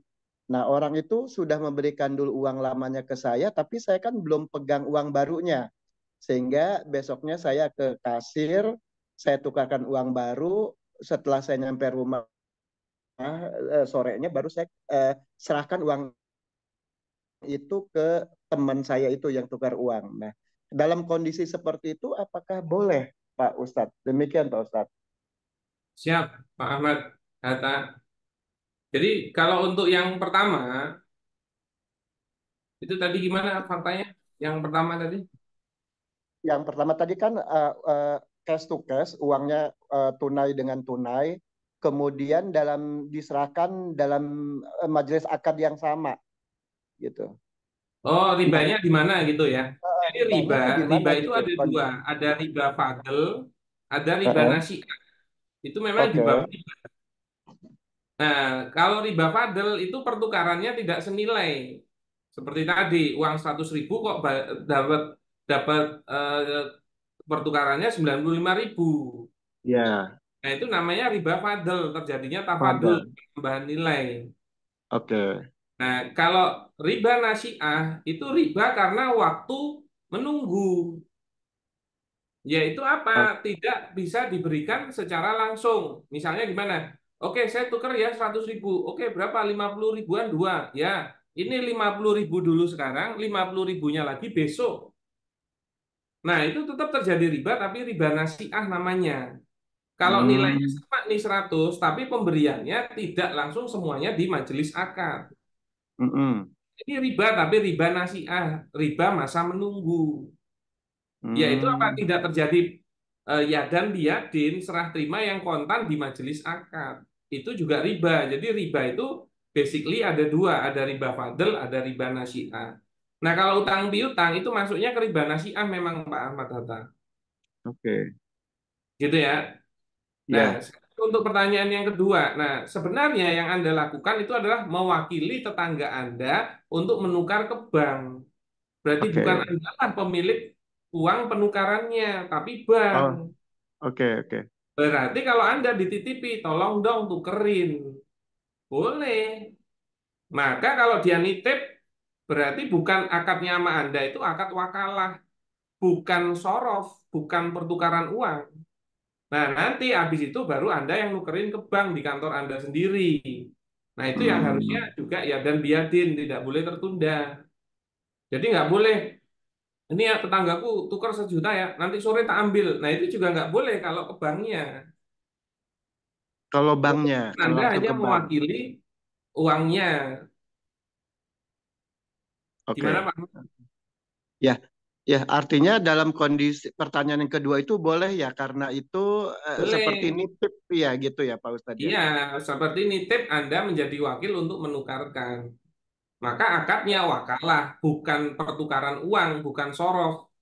Nah, pertukaran uang itu pada saat Anda sendiri yang menukarkan ke bank. Maka itu yang tidak boleh tertunda. Oh, oke oke. Itu. Nah, maka kalau tidak tertunda, nilainya juga sama. Terus jenengan juga ngasihnya nilai yang sama ke dia. Boleh itu, tidak ada masalah. Nah, nanti setelah diberikan, terus juga di awal ada akad ijaroh yang disepakati, pemberian ujroh juga boleh. Oh gitu, oke. Begitu Pak Ahmad Hatta. Siap, siap. Terima kasih Pak Oke, Ustadz. bisa dipahami ya? Bisa Pak Ustadz, terima kasih. Siap, semoga sehat. Oke, siap. Berikutnya lanjut ke Ibu Muslia Finance, Masya Allah. Tafadhol Ibu. Ibu Oke, Muslia. alhamdulillah tafadol host dan Ustadz Firly. Assalamualaikum Oke. warahmatullahi wabarakatuh. Waalaikumsalam warahmatullahi wabarakatuh. Ustadz doain ya saya bisa ikut apa kelas Ustadz nanti insya Allah di Yogyakarta. Siap. Saya lagi discuss juga. Oke, Ustadz Oke. pertanyaan saya cuma satu. Saya ini baru menemukan nih ada kawan saya. Oke, saya paham tentang yang riba tadi untuk pertukaran uang. Kita tukar 100.000 dapatnya 95.000. Oke, itu pernah dijelaskan sama Bapak El Chandra. Nah, sekarang teman saya ini tukar uang jadi jasanya dia bilang oke, tukar 100.000 atau 1 juta duitnya yang 2.000 dan 5.000 jumlahnya sama Ustadz, tidak berkurang sedikit pun, cuma pecahannya kan yang berubah. Nah, setelah selesai tuh dia melakukan transaksi, dia meminta jasanya misalkan oke, dari yang 1 lembar ini kalau lembaran segini 10.000, lembaran ini 20.000. Nah, itu bagaimana tuh Pak Ustadz? Apakah boleh? Jadi mungkin dia mau ngakalin saya supaya tidak terkena riba fadl atau riba nasiahnya, tapi semuanya dia lakukan kontan. Terima kasih Pak Ustadz. Begitu aja. Ya, jadi gini loh, kalau mau ngomongin terhadap ujroh, ada fee-nya, itu boleh, tapi akadnya adalah jasa penukaran. Bukan penukaran uang, tapi jasanya. Berarti objeknya, dia harus memberikan manfaat jasanya dulu. Berarti pertanyaannya, faktanya yang Anda lakukan sama dia, itu uangnya, si pemilik uang tukarannya dia sendiri atau bukan? Faktanya siapa, Bu? Semuanya saya taunya pas dia bilang, gue sekarang jadi buka jasa penukaran uang. Tapi saya tidak melakukan itu Ustadz. Dia cerita sama saya. Jadi ada si penukarnya adalah A dan yang punya duitnya adalah dia. Ambil dan Bentar, semuanya yang punya duit adalah dia. dia yang Begitu? punya duit dia. Dia Oke, punya berarti duitnya, terus iya. Anda akadnya sama dia. Orang lain yang butuh tukaran uang akadnya sama dia. Iya, berarti yang kita mau bedah itu, ini ngomongin akadnya jenengan sama dia, jenengan sama orang ujrohnya. lain. Enggak, Ya, akadnya ujrohnya. itu antara siapa? Pelaku akadnya. Sama-sama Jenengan. mereka sendiri.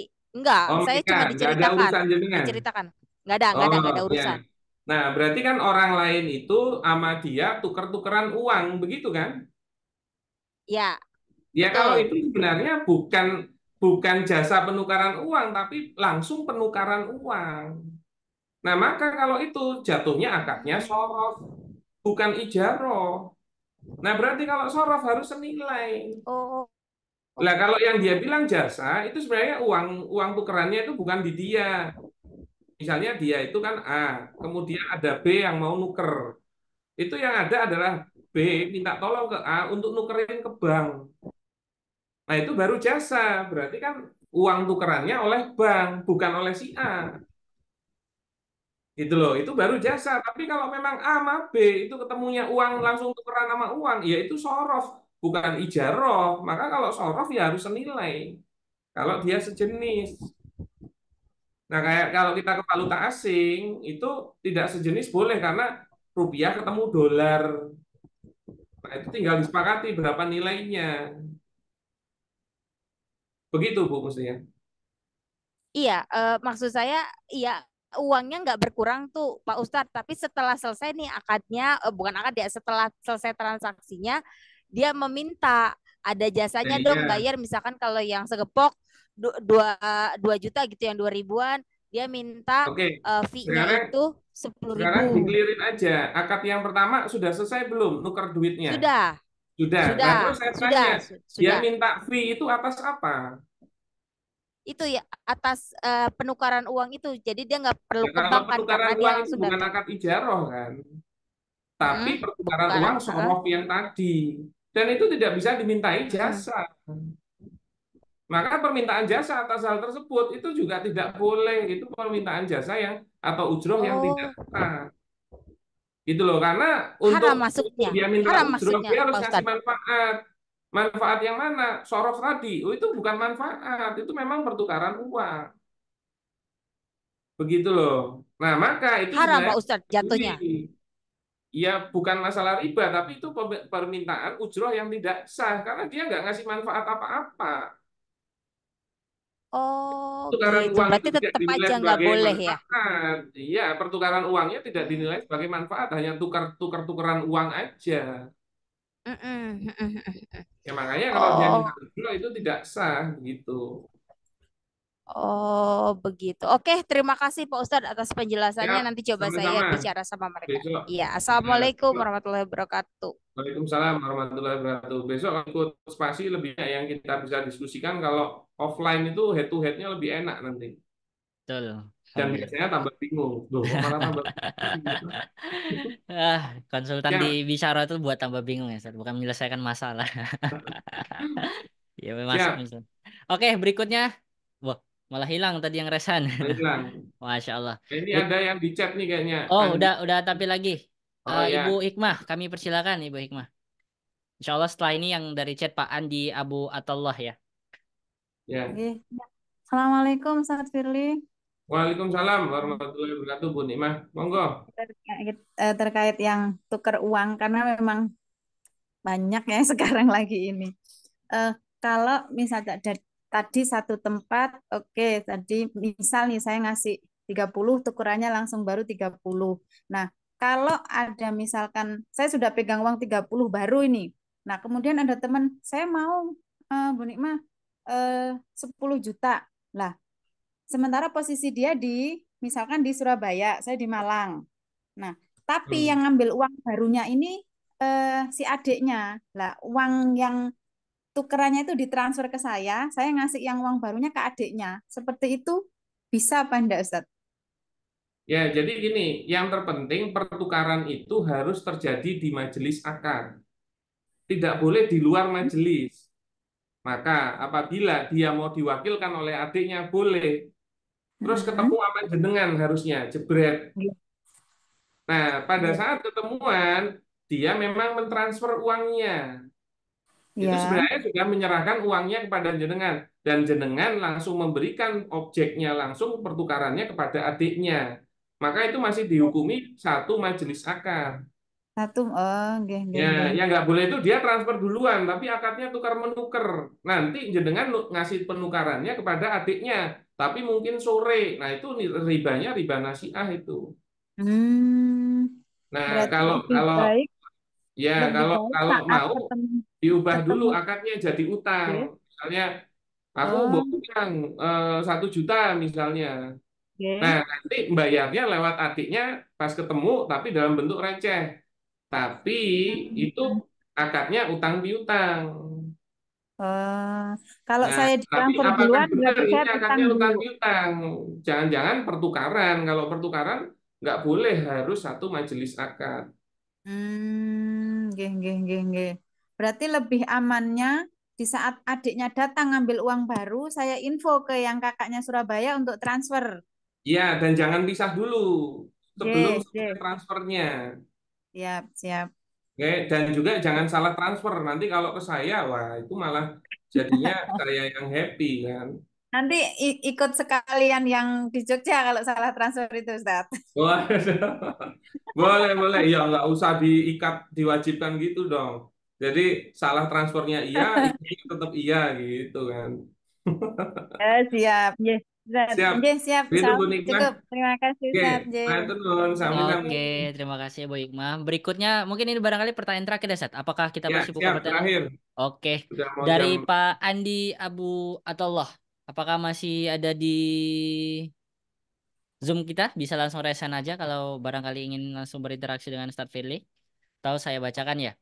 Ustadz, saya mau tukar uang baru dengan teman. Uangnya sudah ada di teman. Saya transfer uang saya, nanti saya ambil uang barunya di kemudian hari. Bagaimana hukumnya ini, Ustadz? Ya kalau itu tukar menukar uang alias sorof itu tidak boleh karena terjadi riba nasi'ah. Nah beda kalau mau diubah akadnya itu utang piutang. Jadi ini uangnya kan saya mau tukar uang baru dengan teman. Uangnya sudah ada di teman. Nah terus saya transfer nanti ambil barunya di kemudian hari. Nah kalau mau sebenarnya jenengan ngutangi teman jenengan dulu 1 juta misalnya. Nah nanti dia bayar utangnya di lain waktu dalam bentuk receh atau pecahan. Silahkan, tapi akadnya jatuhnya utang piutang. Nah, bukan pertukaran, tapi apakah itu yang jenengan maksud? Karena biasanya memang maksudnya mau nuker. Nah, kalau nuker nggak boleh beda majelis akad. Seperti yang tadi Bu Nikmah sampaikan itu. Nah, jadi tidak boleh kalau dia transfer uangnya sekarang terus ngambil tukerannya itu di kemudian hari. Begitu, Mas Nur. Oke, gitu ya Pak Andi. Semoga terjawab. Baik, Alhamdulillah karena ini sudah mau masuk jam 10 malam. Insya Allah malam hari ini juga malam ganjil. Jadi kita persiapkan untuk iktikaf ya. Untuk berdoa bersama-sama agar bisnis dan kehidupan kita lancar dan diberkahi oleh Allah Subhanahu wa Ta'ala. Oke, Ustaz, barangkali closing statement Ustaz untuk kajian kita atau kelas kita pada malam hari ini agar lebih kita bisa mempersiapkan lagi untuk hari-hari berikutnya. Silakan Ustaz. Ya, jadi salah satu fakta yang terjadi yang kita diskusikan malam hari ini bahwasannya Anda sudah mengetahui riba itu nggak cuma di bank, bahkan di pinggir jalan.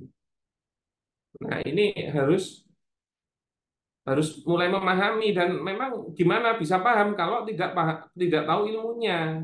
Lah gimana bisa tahu ilmunya? Lah gimana kalau nggak datang ke majelisnya?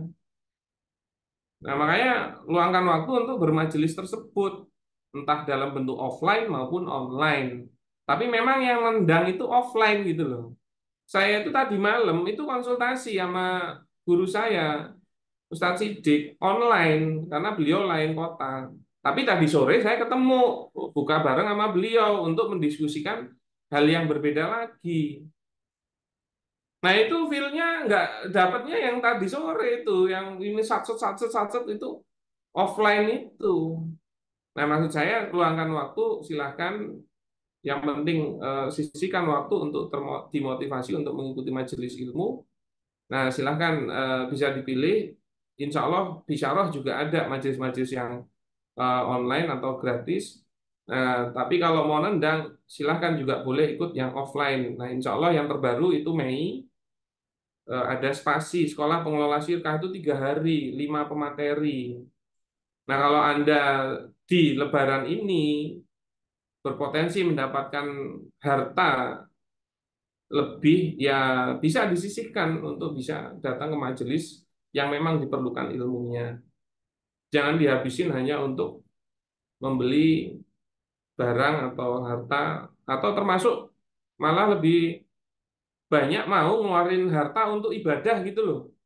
Jadi misalnya kayak umroh apa haji itu jegar, tapi pas untuk majelis ilmu itu malah mikir panjang gitu loh.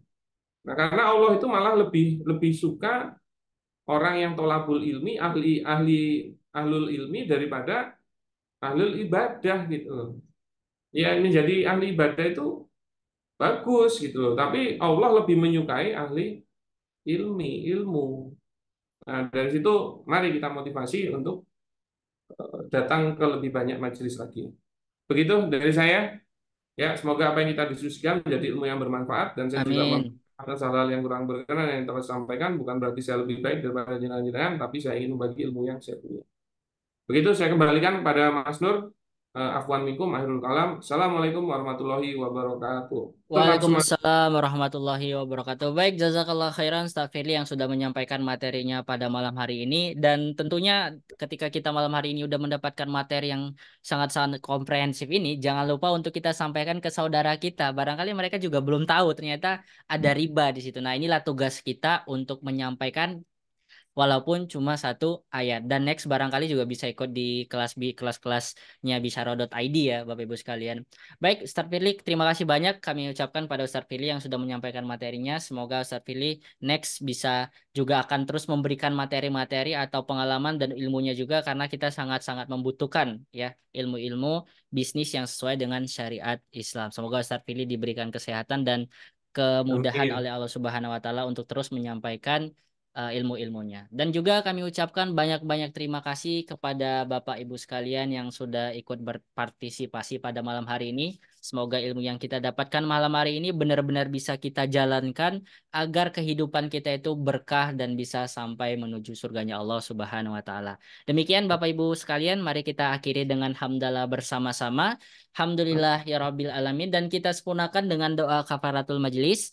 Subhanakallahumma wa bihamdika asyhadu an la ilaha illa anta astaghfiruka wa atubu ilaik. Insyaallah kita akan hadir kembali dengan materi-materi dengan pembahasan yang insyaallah yang relevan dan juga terkini ya. Kami dari bisyara.id mohon maaf yang sebesar-besarnya jika nanti ada pertanyaan atau info-info terkait dengan kelas dari bisyara.id bisa hubungi dari langsung ke admin bisyarah.id. Kami mohon maaf jika banyak kesalahan. Akhirul kalam. Assalamualaikum warahmatullahi wabarakatuh. Waalaikumsalam. Terima kasih Ustaz Firly. Pak Pak Anwar, Akbar, terima kasih. Pak Anwar, Pak Firman, Pak Toto, Pak Andi, terima kasih banyak. Insya Allah kita hadir kembali. Jazakallah khair. Ya, ya. Terima kasih Bu Terima Ernawati, kasih, Pak Firly. Pak Ahmad Atta, terima kasih banyak. Ya, Mas Nur, makasih Mas Nur. Ya, sama-sama Pak. Alhamdulillah. Ya, salam dari Makassar, Mas. Siap, Makassar. Alhamdulillah. Semoga sehat selalu Pak Akbar dan keluarga ya. Amin. Yuk, Mas Rudianto. Ya, Pak Akbar. Ya, assalamualaikum warahmatullahi wabarakatuh. Waalaikumsalam warahmatullahi wabarakatuh.